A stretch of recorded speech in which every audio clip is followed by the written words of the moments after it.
નમસ્કાર મિત્રો, હું રાજેશ ભાસ્કર આપ સૌનું યુટ્યુબમાં આપણી આ ચેનલ પર સ્વાગત કરું છું.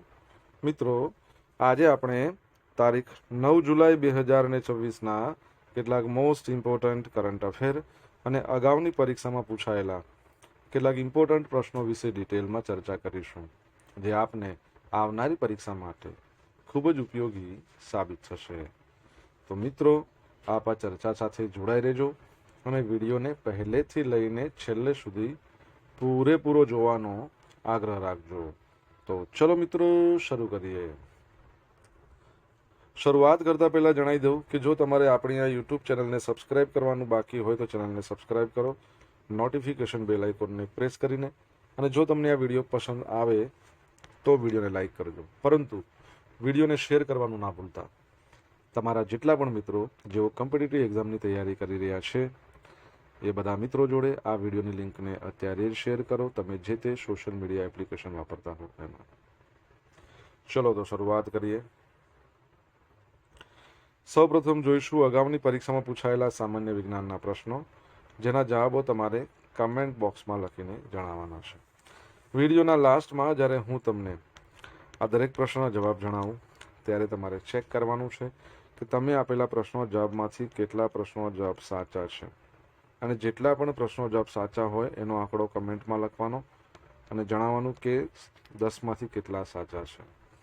ડેઇલી જીકે ટેસ્ટમાં આપણે રોજ 10 પ્રશ્નો પૂછીએ છીએ, એમાંથી 5 પ્રશ્નો સામાન્ય વિજ્ઞાનના હોય છે, બાકીના જે 5 પ્રશ્નો છે એ ગુજરાતના ઇતિહાસના છે. તો તમે તમારા આન્સર આપો નીચે કમેન્ટ બોક્સમાં, અને હું આજના કરંટ અફેરનો પ્રથમ પ્રશ્ન છે એની શરૂઆત કરું છું. પ્રથમ પ્રશ્ન છે, ગુજરાતમાં કયા દેશની ખાસ રબર બ્લેડર ટેકનોલોજીની મદદથી પ્રથમવાર રબર ડેમનું નિર્માણ થઈ રહ્યું છે? તો જવાબ આવશે સાઉથ કોરિયા, એટલે કે દક્ષિણ કોરિયાની ટેકનોલોજીની મદદથી. તો ગુજરાતમાં પ્રથમવાર છોટા ઉદેપુરની જે હેરણ નદી છે ત્યાં રાજવાસણા ડેમ, તાપીની અંબિકા નદી છે ત્યાં પાઠકવાડી, તો ત્યાં સાઉથ કોરિયન ટેકનોલોજી અને જાપાનીઝ ડિઝાઇન આના આધારિત બે અત્યાધુનિક એરફિલ્ડ રબર ડેમ બની રહ્યા છે. કાર્યપદ્ધતિ: આ ડેમ રબરના મોટા બ્લેડર એટલે ફુગ્ગા જેવા છે. પાણીને રોકવા માટે તેમાં કમ્પ્યુટર દ્વારા હવા ભરવામાં આવે છે. પૂર સમયે હવા કાઢી લેવાય છે જેથી પાણી અને કાંપશે વહી જાય, ધોવાણ જમીનનું અટકે. હવે આ ડેમમાં વપરાતું જે રબર છે ને એ સાઉથ કોરિયાથી આયાત કરવામાં આવ્યું છે, અને રબર છે ને એની ખાસિયત એ છે કે 50 ડિગ્રીથી વધુ તાપમાન સહન કરી શકે છે. આયુષ્ય એનું 30 વર્ષ જેટલું છે. આ ડેમને આપમેળે ઓપરેટ કરવા માટે સ્કાડા એટલે કે supervisory control and data acquisition automation આ સિસ્ટમનો ઉપયોગ કરવામાં આવ્યો છે. ખર્ચ અને સંચાલન: કેન્દ્રના કેચ ધ રેન આ અભિયાન હેઠળ 162 કરોડથી વધુના ખર્ચે તૈયાર થતા આ ડેમનું સંચાલન ઓટોમેટેડ સ્કાડા સિસ્ટમ દ્વારા થશે. લાભ શું થશે? આ પ્રોજેક્ટથી હજારો હેક્ટર જમીનને ખરીફ પાક, રવિ પાક, ઉનાળુ જાહેદ પાક એના માટે સિંચાઈનું પાણી મળશે, તથા ભૂગર્ભ જળસ્તર છે એ પણ ઊંચો આવશે. છોટા ઉદેપુરની અહીંયા વાત થઈ છે તો તમને ખબર છે કે છોટા ઉદેપુરનું સંખેડાનું ફર્નિચર, જેને ગુજરાતમાં પ્રથમ વખત જીઆઈ ટેગ મળ્યો હતો. છોટા ઉદેપુર છે ને ત્યાંથી તમને ખબર હોય તો આપણા ગુજરાતની અંદર નર્મદા નદી પ્રવેશે છે. કયા સ્થળેથી? કમેન્ટમાં લખો. તાજેતરમાં કેન્દ્ર સરકાર દ્વારા શાળા શિક્ષણ માટે કયા ડિજિટલ પ્લેટફોર્મને one nation one digital platform તરીકે જાહેર કરવામાં આવ્યું છે? તો જવાબ આવશે દીક્ષા પોર્ટલને. શું છે? દીક્ષા પોર્ટલ. તો ભારત સરકાર દ્વારા શાળા શિક્ષણ ક્ષેત્રે એક મોટો નિર્ણય લેતા દીક્ષા એટલે કે digital infrastructure four knowledge sharing આ પોર્ટલને સત્તાવાર રીતે ભારતનું one nation one digital platform જાહેર કરવામાં આવ્યું છે. 2017માં શરૂ થયેલું આ પ્લેટફોર્મ દેશના કરોડો વિદ્યાર્થીઓ અને શિક્ષકો માટે ડિજિટલ શિક્ષણનો મુખ્ય આધાર બની ગયું છે. સંચાલન: આ પ્લેટફોર્મનું સંચાલન NCERT national council of educational research and training દ્વારા, તમને ખબર છે એનસીઈઆરટીના અધ્યક્ષ? તો એના દ્વારા સીએટ એટલે સેન્ટ્રલ ઇન્સ્ટિટ્યૂટ ઓફ એજ્યુકેશન ટેકનોલોજીના સહયોગથી કરવામાં આવે છે. આ પોર્ટલ પાયાના સ્તરથી લઈને ક્લાસ 12 સુધીના અભ્યાસક્રમ આધારિત ડિજિટલ લર્નિંગ રિસોર્સિસ પૂરા પાડે છે. ભારતના લગભગ તમામ રાજ્યો અને કેન્દ્રશાસિત પ્રદેશોના શિક્ષણ બોર્ડ આ પ્લેટફોર્મનો ઉપયોગ કરે છે. ભાષા અને ડિજિટલ ફીચર્સ. આ પ્લેટફોર્મ 36 ભારતીય ભાષા, 7 વિદેશી ભાષાઓ એમાં શૈક્ષણિક સામગ્રી પ્રદાન કરે છે. તેમાં QR કોડેડ પાઠ્યપુસ્તકો છે, શૈક્ષણિક વિડીયો છે, 2D 3D animation, virtual labs, દિવ્યાંગ વિદ્યાર્થીઓ માટે સાઇન લેંગ્વેજ સંકેત ભાષામાં પણ વિડીયો ઉપલબ્ધ છે. શિક્ષકોની તાલીમ અને ઓફલાઈન એક્સેસ. દીક્ષા પોર્ટલનો ઉપયોગ નિષ્ઠા એટલે કે national initiative for school heads and teachers holistic advancement. તો આવા જે રાષ્ટ્રીય કાર્યક્રમો છે એ હેઠળ શિક્ષકોને તાલીમ અને પ્રમાણપત્ર માટે થાય છે. ઇન્ટરનેટની મર્યાદિત સુવિધાવાળા વિસ્તારો હોય ને એમાં આ પોર્ટલથી બેનિફિટ શું થાય, તો જે પણ સામગ્રી છે બરાબર છે, PDF છે, ડિજિટલ ડેટા છે, 3D એનિમેશન જે પણ એ બધું ડાઉનલોડ કરી લેવાય. પછી ઓફલાઈન ભણવાની સુવિધા પણ આપવામાં આવી છે, એટલે ઓફલાઈન યુઝ કરવાનું. ઓકે, દીક્ષા પોર્ટલ યાદ રાખજો. આર્જેન્ટિનાનો સ્વતંત્રતા દિવસ છે આજે 9મી જુલાઈ. તો 9મી જુલાઈના રોજ દર વર્ષે આર્જેન્ટિના છે એનો સ્વતંત્રતા દિવસ મનાવવામાં આવે છે. 9 જુલાઈ 1816ના રોજ આર્જેન્ટિનાએ સ્પેનથી સ્વતંત્રતા જાહેર કરી હતી. 1826ના બંધારણમાં આર્જેન્ટિના રિપબ્લિક નામનો પ્રથમ ઉપયોગ થયો. ત્યારે બ્રાઝિલ પછી દક્ષિણ અમેરિકાનો બીજો સૌથી મોટો દેશ છે. અમેરિકાનો ચોથો સૌથી મોટો દેશ અને વિશ્વનો 8મો સૌથી મોટો દેશ છે. બરાબર છે. આર્જેન્ટિનાની આપણે વાત કરી છે, તમને ખબર છે કે એના જે ફૂટબોલર છે લિયોનેલ મેસી, એમનું ઊંચું સ્ટેચ્યુ સૌથી ઊંચું વિશ્વમાં 85 ફૂટનું એ આર્જેન્ટિનામાં જ બનાવવામાં આવ્યું છે. અને લિયોનેલ મેસી ભારતની મુલાકાત લીધી હતી, જેને કહેવાય છે greatest of all time GOAT. Recently ભણ્યા હતા તો એ વખતે કોલકાતામાં એમનું સ્ટેચ્યુ મૂકવામાં આવ્યું હતું, અનાવરણ થયું હતું. અને જામનગરમાં વંતારામાં એમણે ગયા ત્યાં એક સિંહ બાળનું નામ લિયોનેલ રાખ્યું હતું. બરાબર છે. આર્જેન્ટિનાના પ્લેયર છે અને બીજા નંબરના વિશ્વના પ્લેયર જેઓ ફૂટબોલર હોય અને બિલિયોનર હોય. બરાબર છે. અને આ વખતે ફિફા વર્લ્ડ કપમાં હેટ્રિક મારેલી છે, ખબર છે. તમારા માટે પ્રશ્ન, અમેરિકાનો સ્વતંત્રતા દિવસ રિસન્ટલી ગયો છે, ક્યારે ગયો મને કહો. બરાબર છે. અને આર્જેન્ટિના છે એનું કરન્સી છે ને પેસો છે આર્જેન્ટિનિયન. અને ઝાવિયર માલી એ તેના શું છે, પ્રેસિડેન્ટ છે. બ્યુનોસ એરાઇસ એનું કેપિટલ. અસમમાં બ્રિક્સ દેશોની એન્ટી ડ્રગ એજન્સીઓની બેઠક. ભારતે 6ઠ્ઠી અને 7મી જુલાઈના રોજ અસમના ગુવાહાટી ખાતે 2 દિવસીય BRICS heads of anti drug agency આ બેઠકનું સફળતાપૂર્વક આયોજન કર્યું. આ મહત્વપૂર્ણ બેઠક કેન્દ્રીય ગૃહ મંત્રાલય હેઠળના નાર્કોટિક્સ કંટ્રોલ બોર્ડ દ્વારા યોજવામાં આવી હતી, જેમાં તમામ બ્રિક્સ સભ્ય દેશોના એન્ટી ડ્રગ એજન્સીના વડાઓએ ભાગ લીધો હતો. નવા પડકારોનો સામનો કરવો. તો બેઠક દરમિયાન ડ્રગ્સની ગેરકાયદેસર હેરાફેરી માટે વપરાતી જે આધુનિક ટેકનોલોજી છે, ડાર્કનેટ, ક્રિપ્ટોકરન્સી, એના દુરુપયોગને રોકવા માટે વૈશ્વિક સહયોગ પર વિસ્તૃત ચર્ચા કરવામાં આવી છે. ભારતનું વિઝન.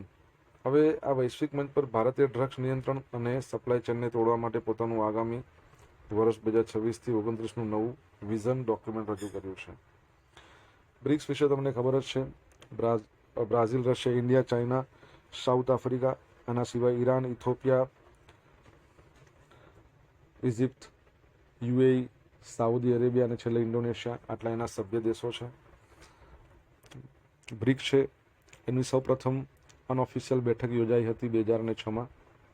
2009માં એક સમિટ યોજાઈ ગઈ રશિયામાં. 2010માં એમાં સાઉથ આફ્રિકા જોડાયું, પછી એ બ્રિક્સ બની ગયું. એની એક બેંક છે જેને કહેવાય ન્યૂ ડેવલપમેન્ટ બેંક, જેનું હેડક્વાર્ટર આવેલું છે શાંઘાઈમાં. બ્રિક્સની અધ્યક્ષતા અત્યારે ભારત પાસે છે અને સુધાકર દલેલા આપણા ભારતના શેરપા છે.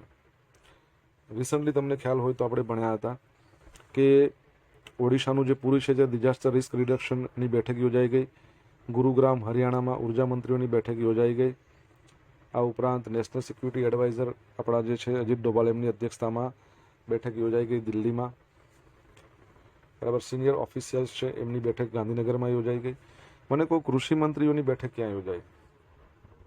કમેન્ટમાં લખો. મિત્રો, વિડીયો પસંદ આવ્યો હોય, ભણવાની મજા આવી હોય તો વિડીયોને લાઇક કરો, તમારા મિત્રો જોડે વિડીયોની લિંકને શેર કરો. આપણી બંને યુટ્યુબ ચેનલ રાજેશ ભાસ્કર 2ને સબસ્ક્રાઇબ કરો, નોટિફિકેશન બેલ આઇકોનને પ્રેસ કરીને. જો તમારે ડેલી કરંટ અફેરની પીડીએફ જોઈતી હોય રોજ, તો ટેલિગ્રામ ચેનલ જોઈન કરી લો. ત્યાં રોજ તમને પીડીએફ તો મળશે, સાથે તમને પોલ્સ પણ રમવા મળશે.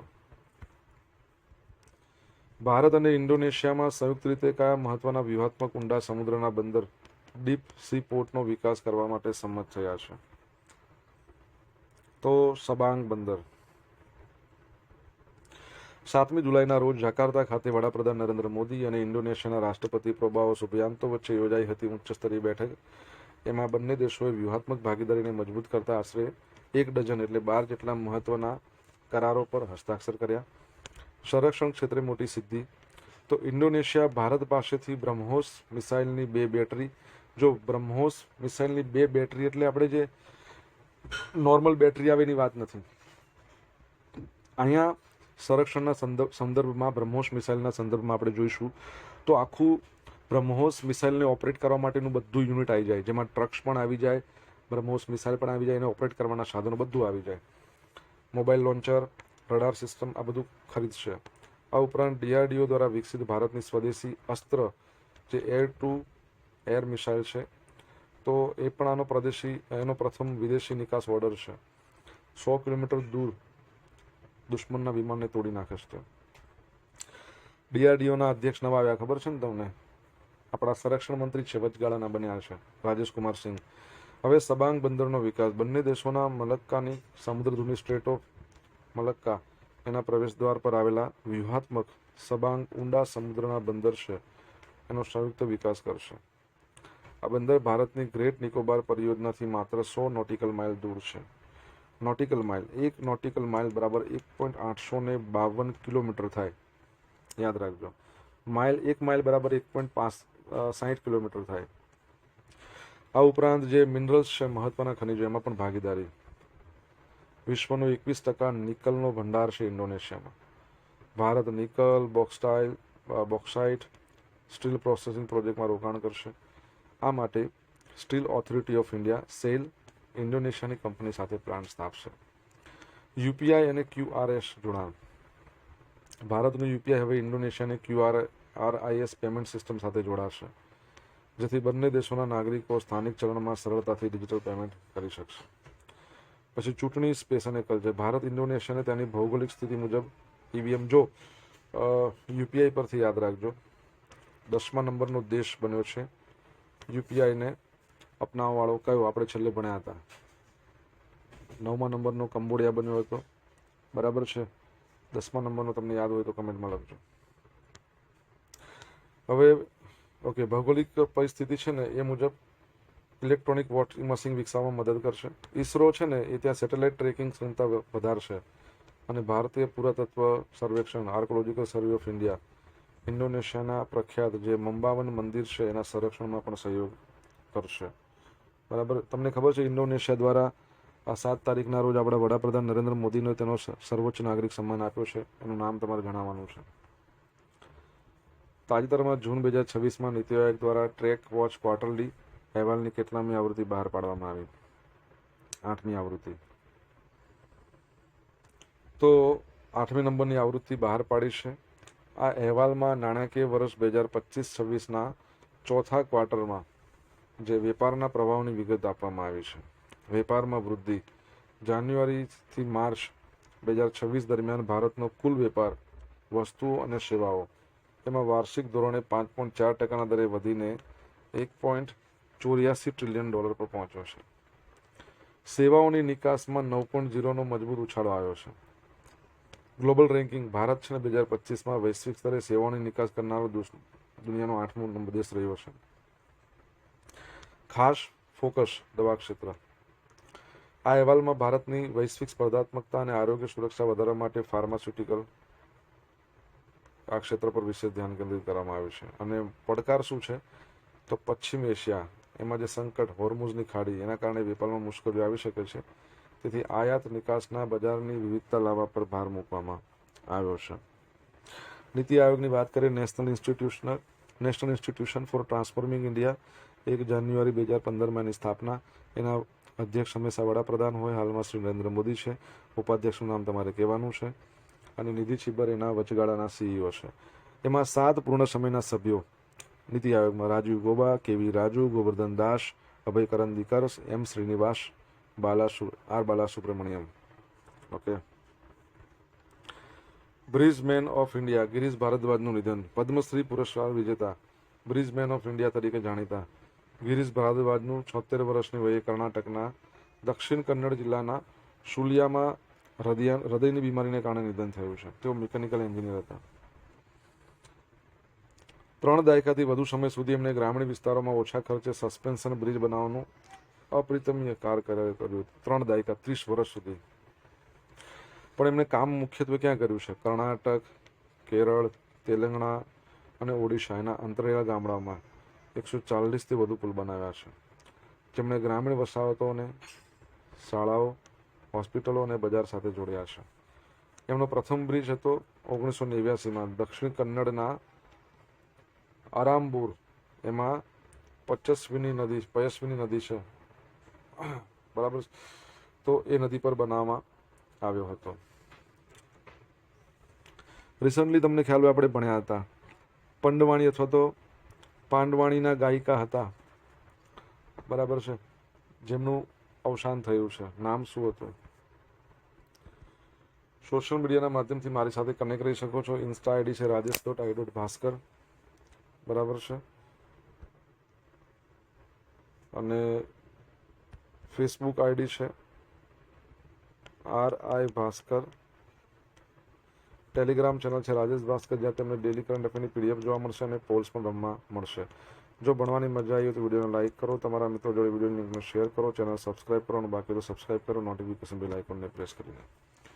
તાજેતરમાં ભારતમાં પ્રથમ ખાનગી point in space helicopter approach પ્રક્રિયાને કયા હેલિપોર્ટ દ્વારા મંજૂરી આપવામાં આવી? ઉંડાવલી હેલિપોર્ટ. ઉંડાવલી. તો ભારત સરકારે હેલિકોપ્ટર કામગીરી માટે દેશની પ્રથમ ખાનગી પ્રાઇવેટ પોઈન્ટ ઇન સ્પેસ એટલે કે પીનેસ ઇન્સ્ટ્રુમેન્ટ એપ્રોચ પ્રક્રિયાને મંજૂરી આપી છે. આ મંજૂરી આંધ્રપ્રદેશના ઉંડાવલી હેલિપોર્ટ માટે આપવામાં આવી છે. એરપોર્ટ ઓથોરિટી ઓફ ઇન્ડિયા દ્વારા આ પ્રક્રિયા વિકસાવવામાં આવી હતી. અને જે director general of civil aviation કોણ છે હાલમાં, કહી દો, એમની મંજૂરી આપવામાં આવી તેમના દ્વારા. હવે પોઈન્ટ ઇન સ્પેસ એટલે શું? તો સેટેલાઇટ આધારિત હેલિકોપ્ટર એપ્રોચ પ્રક્રિયા છે, જેનો ઉપયોગ એવા હેલિપોર્ટ પર થાય છે જ્યાં પરંપરાગત લેન્ડિંગ સિસ્ટમ નથી હોતી. એટલે સેટેલાઇટનો ઉપયોગ કરવાનો, જીપીએસનો, ગ્લોબલ નેવિગેશન સેટેલાઇટ સિસ્ટમ. એટલે ખરાબ હવામાન હોય, ઓછી વિઝિબિલિટી હોય, એમાં પણ હેલિકોપ્ટરને સુરક્ષિત લેન્ડિંગ કરવામાં મદદ કરે છે. નિયમનકારી માળખું. આ પ્રક્રિયા DGCAના નિયમો અને ઇન્ટરનેશનલ સિવિલ એવિએશન ઓર્ગેનાઇઝેશનના વૈશ્વિક ધોરણોને અનુરૂપ તૈયાર કરવામાં આવ્યા છે. ઉપયોગિતા. આ પ્રણાલી આપત્તિ રાહત, ઇમરજન્સી મેડિકલ સેવાઓ, પ્રવાસન અને દરિયાકાંઠાના ઓપરેશન્સમાં તમામ પ્રકારના હવામાનમાં હેલિકોપ્ટર સેવાઓ ચાલુ રાખવા અત્યંત ઉપયોગી સાબિત થશે. ઓકે. યુનાઇટેડ નેશન્સ દ્વારા પીસ કીપર્સની જવાબદારી અંગેનો ઠરાવ મંજૂર થઈ ગયો છે. તો યુનાઇટેડ નેશન્સ સિક્યુરિટી કાઉન્સિલ દ્વારા તાજેતરમાં UN પીસ કીપર્સ વિરુદ્ધ જે ગુનાઓ થાય છે અને એના માટે જવાબદારી મજબૂત કરવા ઠરાવ હતો 28/23/2026નો સર્વસંમતિથી પસાર થયો છે. આ પ્રસ્તાવ કોણે? ડેનમાર્ક અને પાકિસ્તાન દ્વારા સંયુક્ત રીતે તૈયાર કરવામાં આવ્યો હતો. ઉદ્દેશ: શાંતિ અભિયાનો દરમિયાન UN કર્મચારીઓ પર હુમલા થતા, હત્યા થાય, અપહરણ થાય, આ બધા ગુનાઓની તપાસ અને દોષિતો પર કાયદેસરની કાર્યવાહી ઝડપી બનાવી. નવી નિમણૂક. યુનાઇટેડ નેશન્સ સેક્રેટરી જનરલ છે એન્ટોનિયો ગુટેરેસ. તો એ સેક્રેટરી જનરલને શાંતિ રક્ષકો સામેના ગુનાઓની જવાબદારી નક્કી કરવા માટે એક વરિષ્ઠ ફોકલ પોઈન્ટ નિયુક્ત કરવા વિનંતી કરવામાં આવી. અહેવાલ. તપાસની સ્થિતિ અંગેનો પ્રથમ વાર્ષિક અહેવાલ 120 દિવસની અંદર રજૂ કરવાનો રહેશે. મહત્વના આંકડા 1948 થી અત્યાર સુધીમાં ફરજ દરમિયાન અંદાજે 4500 શાંતિ રક્ષકોએ જીવ ગુમાવ્યો છે. 2025માં તો 59 નાગરિકો હતા. અગાઉની પરીક્ષામાં પૂછાયેલા સામાન્ય વિજ્ઞાનના પ્રશ્નો જોઈ લઈએ. પહેલો પ્રશ્ન, નીચેનામાંથી કયો રોગ વિષાણુથી થતો નથી? કુષ્ઠરોગ. હીરાની ગણતરી કેરેટ આધારિત થાય છે, તો 1 કેરેટ એટલે કેટલું વજન? 0.2 ગ્રામ. આપણી સૂર્યમાળાનો કયો ગ્રહ સૌથી વધુ ચંદ્ર ધરાવે છે? તો ગુરુ અત્યાર સુધી હતો, જ્યારે પ્રશ્ન પૂછાય હવે શનિ થઈ ગયો છે. ઘણા ખરા ગ્રહોનું ધરી ભ્રમણ પશ્ચિમથી પૂર્વ દિશાનું છે. કયો ગ્રહ પોતાની ધરી પર જે દિશામાં ફરે છે? તો શુક્ર. વિનેગારનું રાસાયણિક નામ? તો ડાયલ્યુટ એસિટિક એસિડ. અગાઉની પરીક્ષામાં પૂછાયેલા ગુજરાતના ઇતિહાસના પ્રશ્નો જોઈ લઈએ. પહેલો પ્રશ્ન, ગુજરાત રાજ્યના મુખ્યમંત્રી તરીકેનો કાર્યભાર કોણે સૌથી વધારે સમય સંભાળ્યો? નરેન્દ્ર મોદી. આમાંથી કોને બીજી વખત ગુજરાતના મુખ્યમંત્રી બનવાનું સૌભાગ્ય સાંપડ્યું નથી? અમરસિંહ ચૌધરી. આ સ્થળ સાથે ગાંધીજી સંકળાયેલા નથી? અક્ષરધામ. અશ્મિની ઉંમરનો અંદાજ કાર્બન ડેટિંગ C14 કહેવાય. પાટણમાં આવેલી રાણકી વાવ રાણી ઉદયમતી ભીમ એકના પત્ની, એમને બંધાઈ હતી. ગઈકાલે પૂછેલા પ્રશ્નનો જવાબ, ગુજરાત સરકારની નવી યોજના હેઠળ યુપીએસસી પ્રિલિમની તૈયારી કરતા ઉમેદવારોને દર મહિને 4000 રૂપિયા સહાય આપવામાં આવશે. ઓસ્ટ્રેલિયા ઇંગ્લેન્ડને હરાવીને કેટલામી વખત T20 વર્લ્ડ કપનો ખિતાબ 7 વાર જીત્યો છે?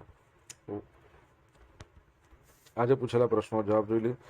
પહેલો પ્રશ્ન, હાંફેશ્વરથી નર્મદા નદી છે ને, એ આપણા ગુજરાતમાં પ્રવેશે છે.